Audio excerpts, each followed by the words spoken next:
கிறிஸ்துவிலே மிகவும் பிரியமானவர்களே, 14/11/2024 உங்களை சந்திப்பதில் மகிழ்ச்சி அடைகிறேன். வாருங்கள், ஒரு நிமிடம் நாம் ஜெபிப்போம்.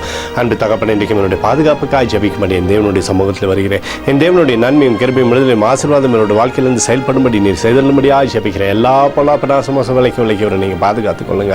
என் தேவனுடைய கரமையோடு இந்த அற்புதத்தை செய்வதாகும் நிறைவானது இவருடைய வாழ்க்கையில் இருக்கட்டும். அப்பா, இயேசு கிறிஸ்து சிந்தின பரிசுத்த ரத்தத்தை இவர் மீதும் ஒரு குடும்பத்தின் மீதும் செய்கிற சகல காரியத்தின் மீதும் பூசுகிறேன். ஆகவே இந்த நாள் முழுவதும் தெய்வீக ஆசீர்வாதம் இவரோடு பின்தொடரட்டும். தகப்பனே, சகலத்திலுமே நன்மை தந்து ஆண்டவரே இவரோட பேரை நீர் பெருமைப்படுத்தும்படியாக ஜெபிக்கிறேன். நீதிமொழிகள் 29:25 படி கர்த்தரை நம்புகிறோன்னா உயர்ந்த அடைக்கலத்தில் வைக்கப்படுவான் என்று சொல்லி எழுதப்பட்டக்கூடிய வார்த்தையின்படி ஆண்டவரை உயர்ந்த அடைக்கலத்தில் வைத்து சகல நன்மையுமே தந்து அப்பா இவருடைய சகல ஆசீர்வாதத்திலுமே என் தேவனுடைய கிருபை அப்பா நிலைத்திருக்கும்படி செய்யுங்க.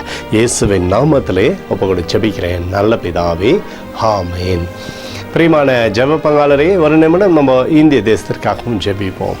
அன்பு தகப்பனே, 14/11/2024 தேசத்தின் நன்மைக்காய் ஜெபிக்கும்படியாக என்னுடைய சமூகத்தில் வருகிறேன். இந்திய தேசத்தை நீங்கள் ஆசீர்வதிக்கும்படியாக ஜெபிக்கிறேன். ஆசீர்வதிங்க.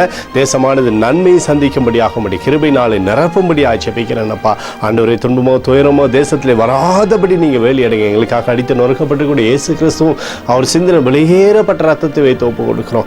அத்தோடு இந்திய தேசத்தில் எழுப்புதலை தரும்படியாக ஜெபிக்கிறேன். எழுப்புதலை தருவீராக எங்கள் கண்கள் பார்க்கும்படி நீர் ஆசீர்வதிக்கும்படி ஜெபிக்கிறேன். நேற்றும் இன்றும் என்று மாறாதவராகி இயேசுவின் நாமத்திலே ஒப்புக்கொடு ஜெபிக்கிறேன் நல்ல பிதாவே, ஆமென். பிரியமான ஜெப பங்காளரே, ஆண்டவர் நம்மளுடைய ஜெபத்தை கேட்டிருக்கிறார். இந்த நாள் முழுவதும் கர்த்தராகிய இயேசு கிறிஸ்துக்குள் நீங்கள் வளரும்படி உங்களை வாழ்த்தி ஆசீர்வதிக்கிறேன். ஆமென்.